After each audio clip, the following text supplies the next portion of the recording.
I left school with no formal qualifications and I ended up getting a role in a manufacturing plant. What I realised in the first couple of weeks is how important those engineers were to the manufacturing operation. Every time anything went wrong on the lines, we always had to get an engineer, whether that was a mechanical engineer, whether it was an electrical engineer, or whether it was some kind of software engineer, some of the other technical software issues on the manufacturing line.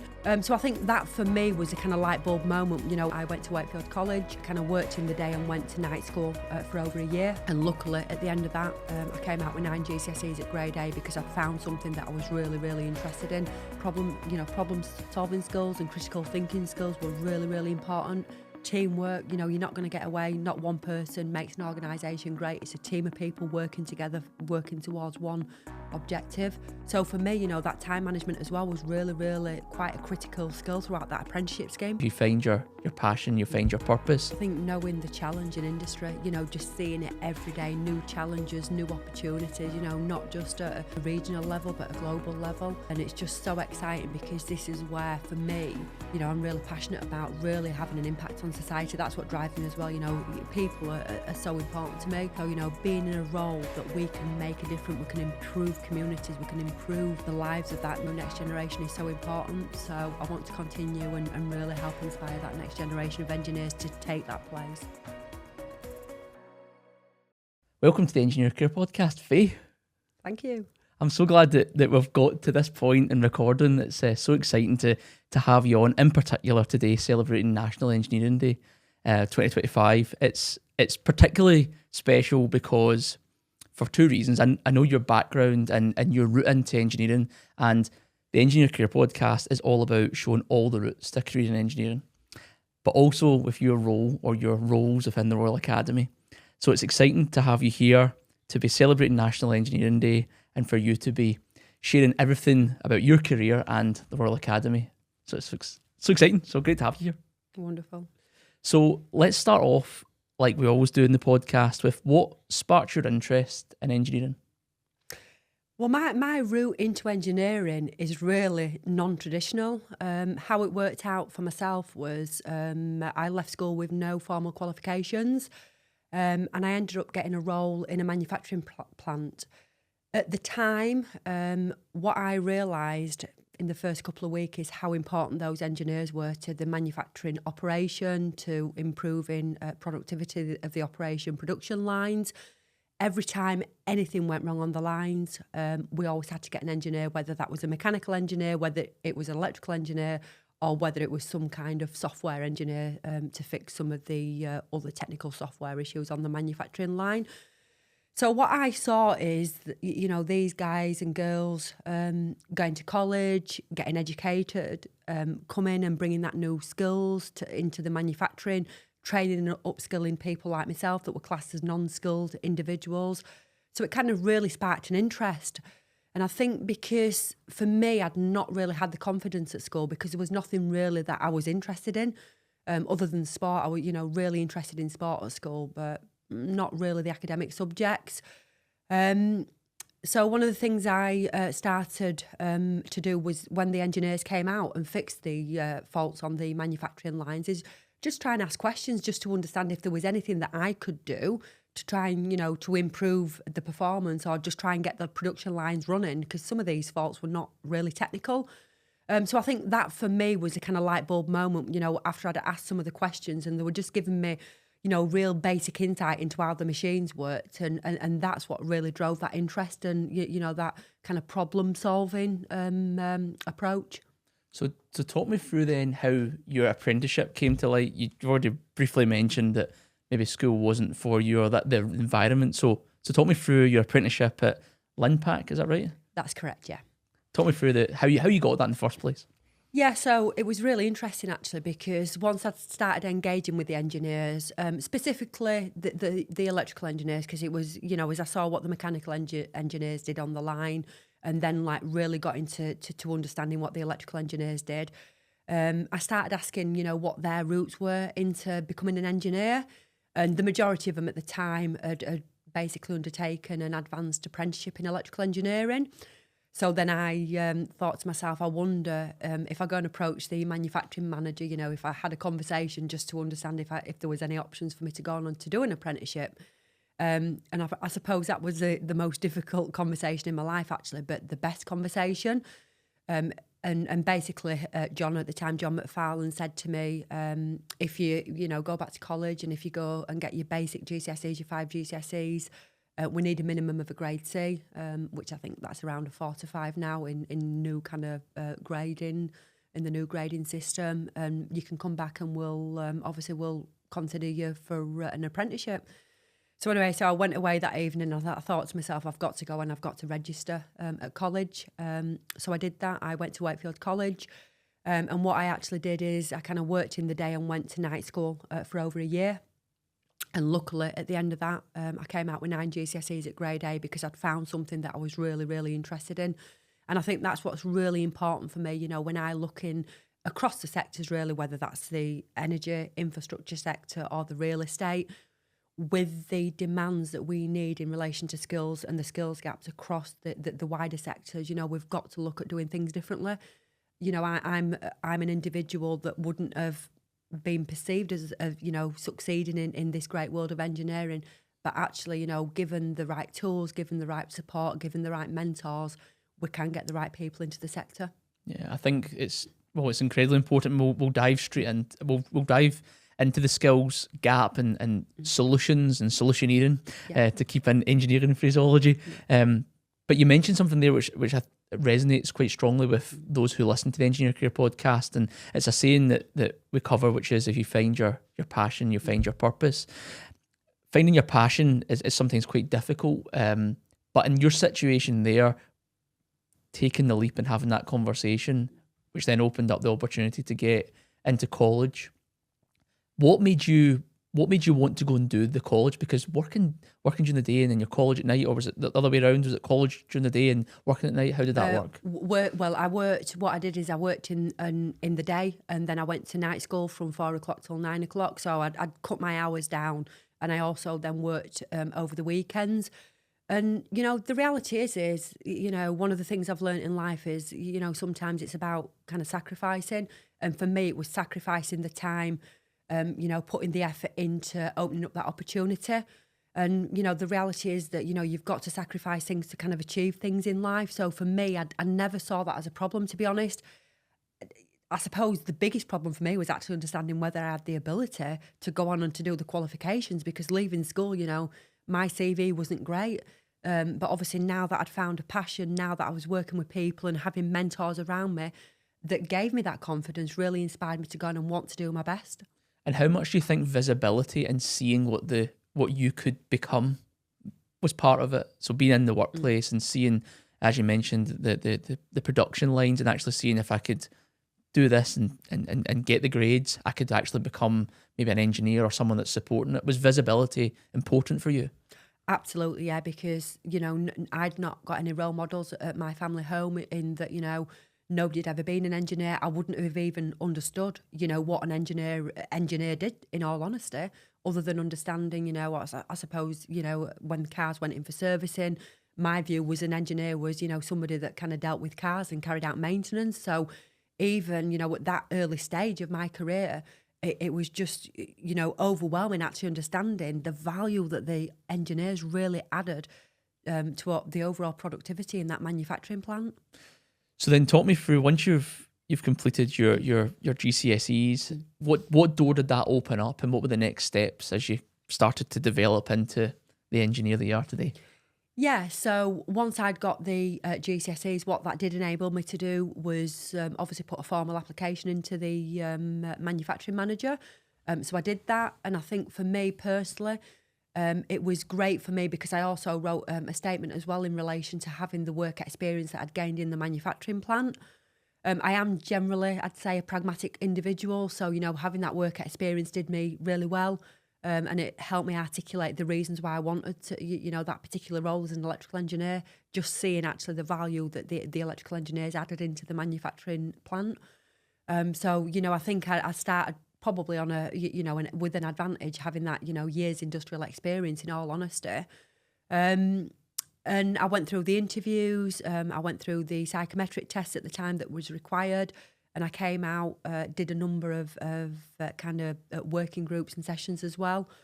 And luckily I was successful, and the company, you know, brought in, at that particular year, we brought in over 30 engineers, apprentices.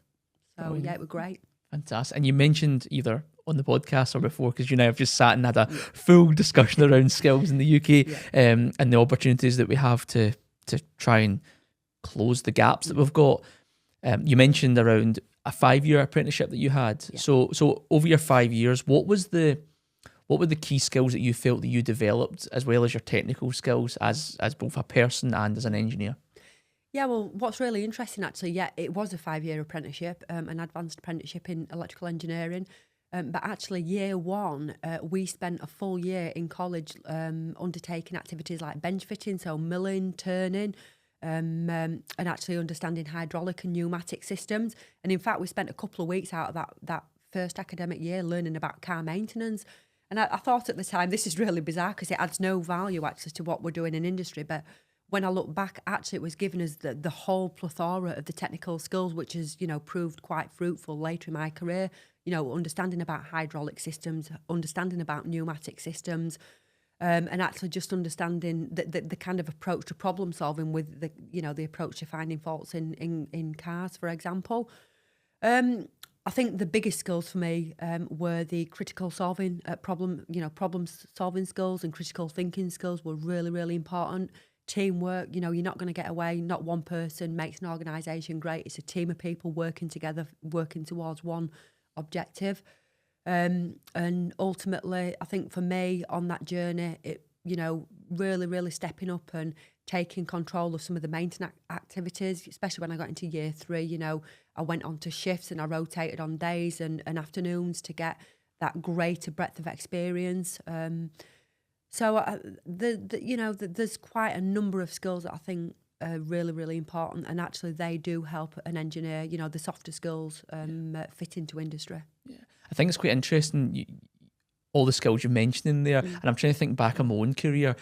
I began to realise those when I was doing my first work placement. So at the age of, I was 18, going to university, and then 3 years into university, I was then going into industry. So that was 3 years where A, I wasn't contributing to industry, and B, I wasn't really learning the meta skill sets that we hear of, and the interpersonal skills, and almost like a period where, you know, an opportunity for someone like myself who went to university to tap into those. Whereas when you do an apprenticeship like you did, you were realising that almost straight away. Maybe not realising it straight away, you're realising it now, but you were witnessing how a team works and how individuals come together. And it's a huge opportunity I see, in particular around those who, all the different routes of engineering, to develop those skills that sometimes you can't develop unless you're actually at the coalface, as we would typically hear. Yeah, and when I think back as well, because you are actually working full time and you are actually doing academic qualifications at the side of that, you know, because ultimately I came out with a HNC, then an HND in electrical engineering. So throughout that period, you know, I was doing an MVQ3 in electrical and mechanical engineering. I'd done my ONC, my HNC, my HND.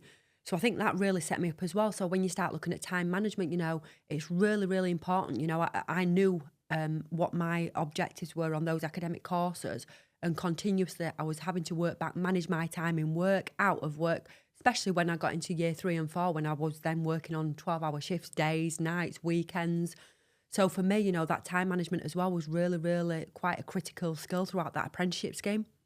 So across the apprenticeship world, I mean, I'm a huge advocate for apprenticeships, not only because for the work that we're doing through engineer career, but through my family. My dad did an apprenticeship, my brother, my sister, and I've worked with a number of individuals who have done apprenticeships. And one of the common conversations I always say is your work ethic is, you're building a work ethic that I just think is you can't compare it to someone who goes to university. I that's what I always seem to think. But what are some of the common misconceptions or perceptions around apprenticeships that you can bust that you're Yeah, it's really interesting actually, and I think you know, a lot of people who I've spoken to previously, you know, in other sectors have always thought that apprenticeships, that you come out with qualifications that are irrelevant to an industry. But actually, the qualifications that I gained, have really helped me in my career. I've worked in manufacturing, I've worked in the water sector in a variety of roles, in asset management, in operations. I've also worked in the electrical transmission and distribution sector, and now I work in the consultancy sector. So for me, those skills that I picked up throughout that 5 years have been absolutely, and the qualifications as well, have been imperative to me achieving, success in my own career that you could never, ever take away. And, I've gone on to study with the Open University, obviously, to get my academic qualifications, to develop into a professional engineer. So I think we've got to, for me, it's the lack of education, and I think it's the lack of awareness around apprenticeships. And, there's lots of people out there that are more pragmatic. You've got to understand how you learn. I am a pragmatic learner. I love, academia, but I actually love that hands-on as well. And I think, learning that about myself really helped me excel on that apprenticeship as well.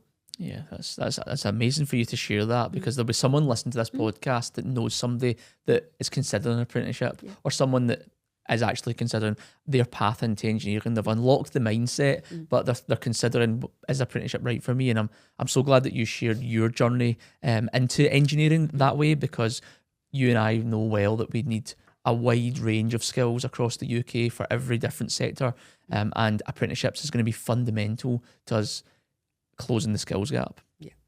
So let's talk about the Royal Academy and talk about your role. So talk me through right back to the start of how you began to get involved with the Royal Academy. And as this is National Engineering Day and the campaign that they run through, this is engineering, it's so important that we cover this, because the work I've done with engineer career, I love all of the different areas of the Royal Academy. They cover all the different routes to engineering, and there's so much amazing work they do, in particular in the campaign for This Is Engineering. So talk me through your journey in the Royal Academy.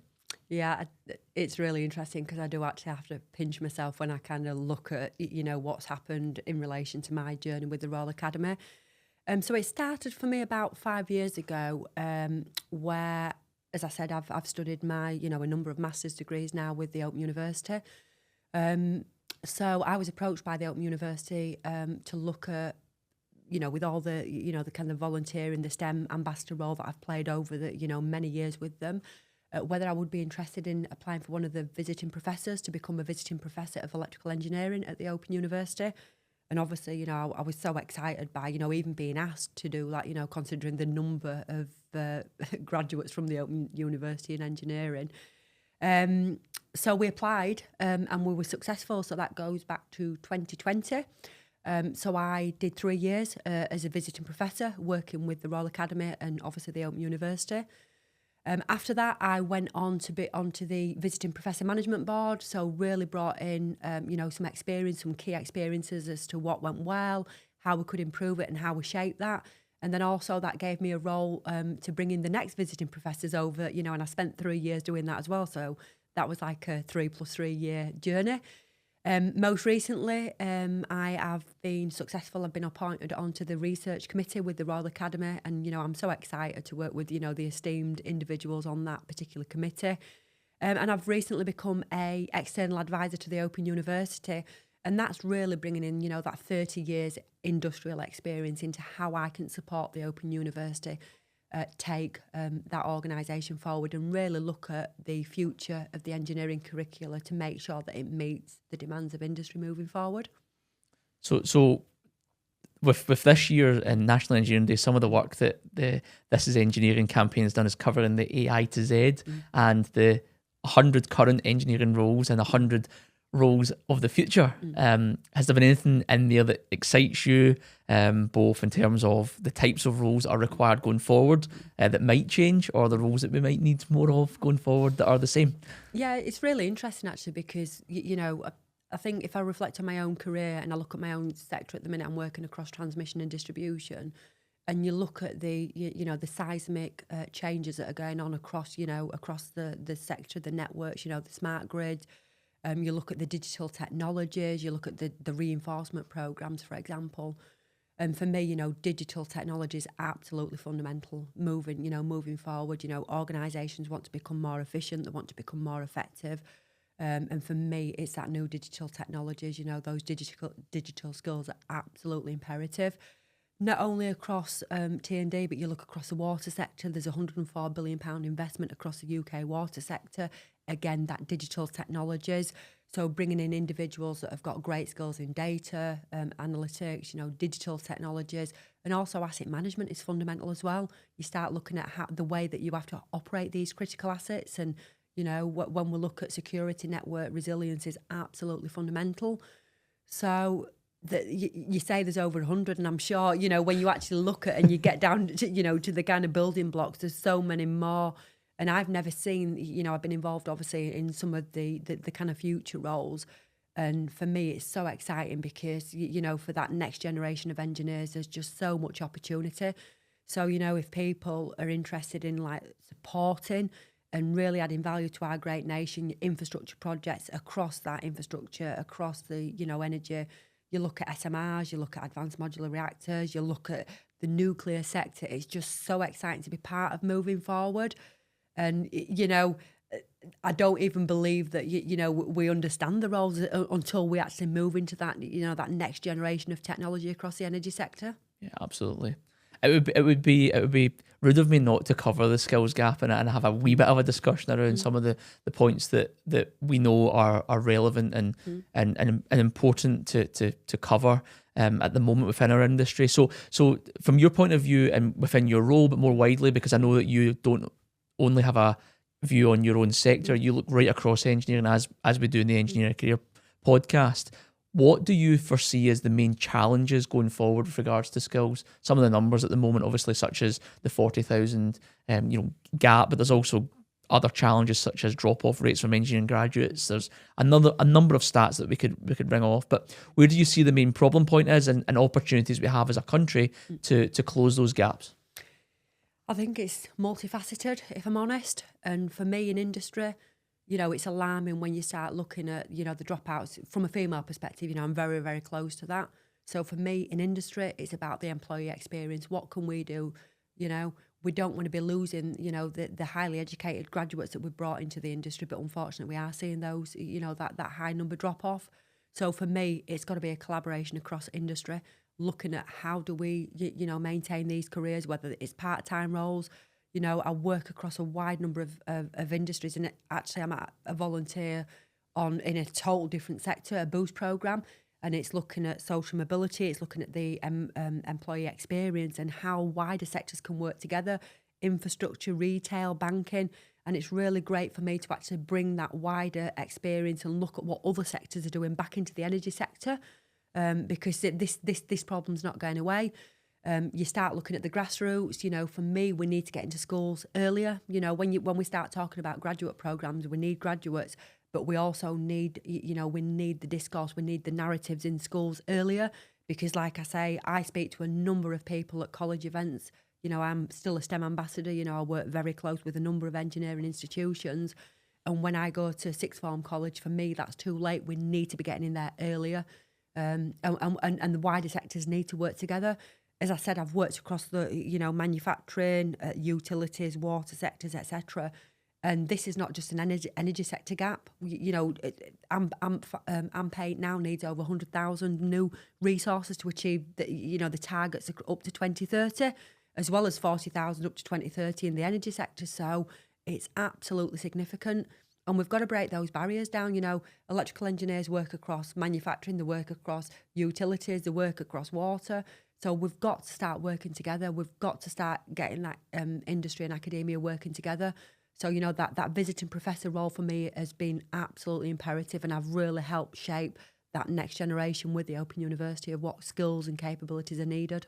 Absolutely. I think one of the challenges that I see at the moment with the work that we're doing at Engineering Career is there still seems to be, if you're speaking to a young person, whether it's someone that's looking, you know, if I speak to someone that's looking at doing an apprenticeship or someone that's looking to do college then into university, all different routes, there still seems to be the anxiety of where am I going to get my job, whether that's someone that's applying for their job or just trying to find their route. And to me, with the numbers that we need in industry, there shouldn't be the message clearly isn't coming strong enough down to where to me the demand is, which is I always say this, talent is only going to come from one place. It's going to come from education, schools, colleges, universities. And whether that's someone that's leaving school who doesn't want to go to university or someone that wants to go from school into university. But we have to look at creating more clear paths that, I don't always say young people, but let's just say young people can actually see that's going to take them from where they are today to that paid job that you and I know that we need going forward. And you can look at it two different ways, either negatively or positively. It's a huge opportunity, and I think we both agree on that. Yeah, no, absolutely. And I think for me, you know, we have got to look at wider programs. You know, when you look at the statistics from the Open University, you know, I'm very close to the statistics, and you look at the amount of engineering undergraduates that are not actually working in an engineering sector, but yet they're going out of the way to actually, you know, retrain themselves and re-educate them to get an engineering degree because they've got the softer skills, you know. So if somebody has got the critical thinking skills, that out there, you know, self-funding an Open University degree, and obviously there are other institutions, but I'm just very close to the Open University. We've got to give these people a pathway. We've got to give that, you know, this is where industry needs to be going out to these institutions. It's got to work both ways because there is a naivety and, you know, the narrative's not getting down to that next kind of level.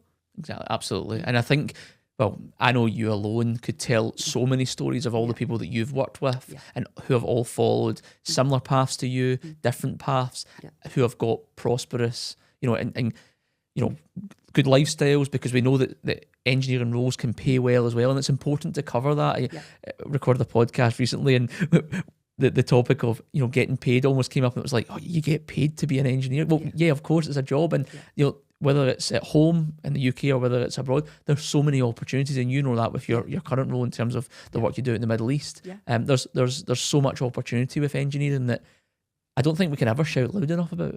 No, absolutely. This last 5 years of my careers tended to kind of, you know, it's broadened out to a global role. And we've got significant challenges across the globe. You know, I do spend a lot of time in the Middle East, and I work with our regional teams out there. And everybody's facing across each sector the same challenges that we've got in the UK. So, you know, scale that up to a global problem, and we all have to work together. And this is where, you know, it's exciting. You know, it depends which way you look at it, you know, but for me, it's exciting. And from, you know, for my own career, I'm developing my career every single day. I'm working on major programs that I go back 10, 15 years, you would have never thought possible. So, you know, we're all working outside, you know, zones that we've thought were comfortable. You know, I'm kind of in that kind of uncomfortable zone every single day because of the challenges that the industry faces, which is exciting. You know, it's really exciting. So if we've got people, you know, younger people, or, you know, even an industry that might not be working in the engineering sector, you know, if people have got those, you know, interests of wanting to really help change the landscape across, you know, the nations, then for me, we need to be looking at industry, academia. How do we get those campaigns out to get these people interested? Absolutely. That want to make a difference to society. That's exactly it. And, you know, how much engineering is involved with improving society, whether it be infrastructure or the systems that we use, and you and I know that. Yeah. Well, one thing that I'm so glad about is that, you know, we've met through the engagement we've had about arranging this podcast, and as I've got to know you better through kind of common friends that we've got, I take so much comfort in the fact that you're at the table, putting in your views and your experience into that skills gap. I think we're in a better place with you contributing to that, and you know, the work that we do at Engineer Career is pushing for that as well. But we'll be supporting you all the way with your roles, both within the academy and more widely, as you go forward in your career. So thank you so much for that. But let's go right back into your career. So you've worked for a number of massive organisations. Is there a particular project that you've worked on or achievement in your career that stands out that you'd want to share with the listener? Yeah, I think for me, you know, if I roll back a couple of years ago, going out to the Middle East and working with, you know, some of the world's largest energy companies out there, you know, multi-billion-pound projects, you know, significant challenges, but time scales that you, like I say, probably 10 years ago, you'd have never thought was achievable. And it's interesting actually when you work with these organisations and actually understand the culture and the passion to develop and break down those barriers, for me, has been absolutely significant. I mean, I'm working with a number of multi-billion pound projects out there. And, you know, the rate and pace and the excitement has kind of changed my overview of the sector. Absolutely. And if there was advice you would give to someone in their career at the moment around getting involved with engineering, what would it be? I think, you know, when I look back over my career, the thing that I think has really supported me is becoming part of the professional organisations. So, you know, I've worked for, you know, volunteered from literally being 17, 18, you know, a part of the Institute of Electrical Engineers that went into the IET. You know, I kind of got to the chair of the North Yorkshire Network and still involved, you know, currently with the chair of the North Yorkshire Network now. And you get to meet other engineers, you get to understand what's happening at a local level. Again, I understand that we're all busy people, but for me, I kind of take a step back and think, you know, what is really adding value to my own career? Where am I going to get the insights? What's happening at the local level? And I go back to, you know, you don't get any reward without that sacrifice. So for me, you know, just being part of those local professional organisations has really helped shape my career. I think that's such an important message. Is if you're a student or if you're an early career professional, whether it's a graduate and apprentice, I always talk about going to events. So students in particular a lot say, how can I get an internship? How can I get a work placement?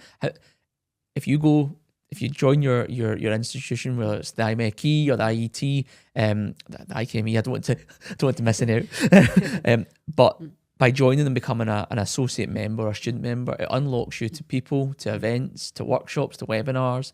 And what you get is you get a familiarity of what's going on within your sector. And then you can then start to network and connect. And you and I know how important it is to network and connect within our industry. It is a big industry, but also at the same time, there's a lot of people in it who are connected to one another. And how often do you see on LinkedIn, we're looking for an apprentice here, and you know it's usually a connection which allows that to happen. So I'm so glad that you mentioned that, because it's invaluable advice to those that listen to the podcast and those who might be joining us for the first time.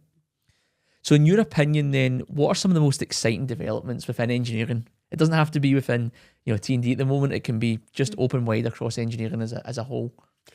I think the technology, just the changes in the rate and pace of technology. And it's really interesting, actually, looking at, you know, because I've worked across sector, and it's amazing how sometimes, you know, it feels like sectors work in silos. The technology is, you know, can be used across those number of different sectors. So, you know, some of the technologies that I've known recently that are now being used in water can also be used in T&D and etc. So for me, I really do think the game changer for us moving forward is that technology, and looking at how organisations can use that digital technology to improve the efficiencies and the outputs. You know, the regulated environments that I've worked in is really driving down on efficiencies. So for me, you know, that digital technology is really, really important to kind of, you know, to be a game changer in the market. Yeah. The way I tend to look at the digital technologies, or the increase in like such as AI, etc., and the efficiencies that it can bring, is not that it's going to remove jobs. It's going to enable those who are in engineering to focus on the technical output that they're capable of, and maybe take away some of the more kind of, you know, time-consuming jobs that we don't always particularly enjoy doing. I mean, it's really interesting, actually, because when I talk to like current graduates and apprentices now, when I look back to my career, I remember on my apprenticeship walking around and, you know, hearing this kind of philosophy of reliability-centred maintenance. I know that's kind of a technical term, it's an asset management term. And actually that term now is what we're going to be moving into these next regulatory periods, and moving away, you know, from kind of time-based maintenance and really moving into, like, you know, moving from the static base to really understanding what are those critical assets. And obviously, you know, in the sector that I work in now, the assets, the resilience, the reliability of these assets is absolutely fundamental. Oh. So, you know, the technologies were in industry many years ago in different sectors, but actually bringing that new philosophy and bringing the new technologies to really look at that real-time monitoring of these assets is really, really fundamental, and it does, you know, make those changes and really allows an organisation to become effective. Absolutely. And you think about the number of different engineering disciplines associated with those. Absolutely. It's not just one form of engineering, which again is exciting from our point of view. Yeah. One of the areas around, well, in particular, the Royal Academy is obviously, this is engineering, as we discussed, and the work that they do to to inspire the next generation of engineers. And sometimes in engineer career, I get caught between the inspiring young people through the guests that come on and through the events that we hold, but also then through the actual direct engagement with the students and the support that we provide to those building their career in engineering. But how important do you think it is for those in our industry to inspire a new generation? I think it's imperative. As I, have pointed out earlier, it's the dichotomy in industry. Every sector across the UK have got skills gaps, and we're not going to solve this by not working together. So for me, I am absolutely passionate about that next generation of engineering, and I make the sacrifices. And for me, if we don't, work together to inspire, to involve, to create these events, that's going to have a fundamental negative impact on that future engineer. And, we've all got to get together, all these cross-sector working, because that's what's going to give us, that kind of pipeline and that information and the narrative out to that next generation of engineers. It'd be rude for me not to ask you about the work that This Is Engineering did with the Futurist. Was there any particular roles in the future which were identified that stood out to you and thought, well, I hadn't thought about that before? I think because I've never worked across real estate, so some of the roles, the digital kind of BIM roles in the real estate was quite interesting to me, because obviously we use BIM in the major programs. Yep. So just, applying that technology into that real estate world was quite interesting for me to see. Yeah. And again, I think, the technology is there, it's proven in other sectors, but actually when you start seeing that move into the other sectors, is quite interesting. Absolutely. Mm.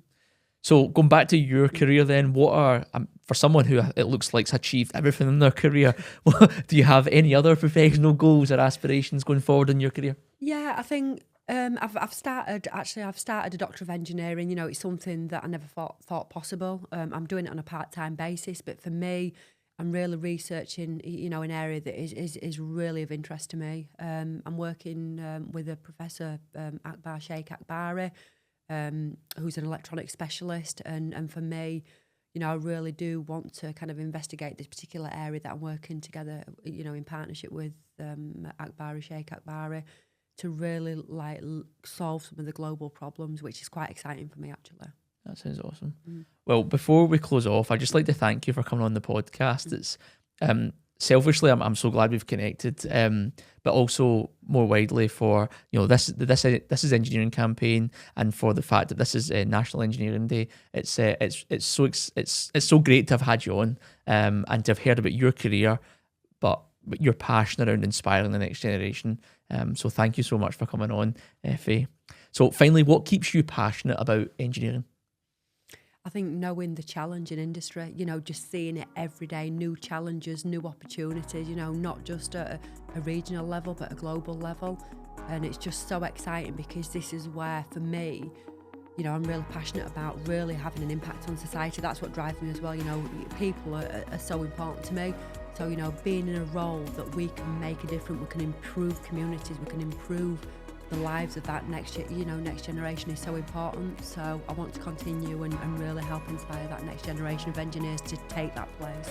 I think you're already doing it hugely, but thank you for joining me. Thank you very much.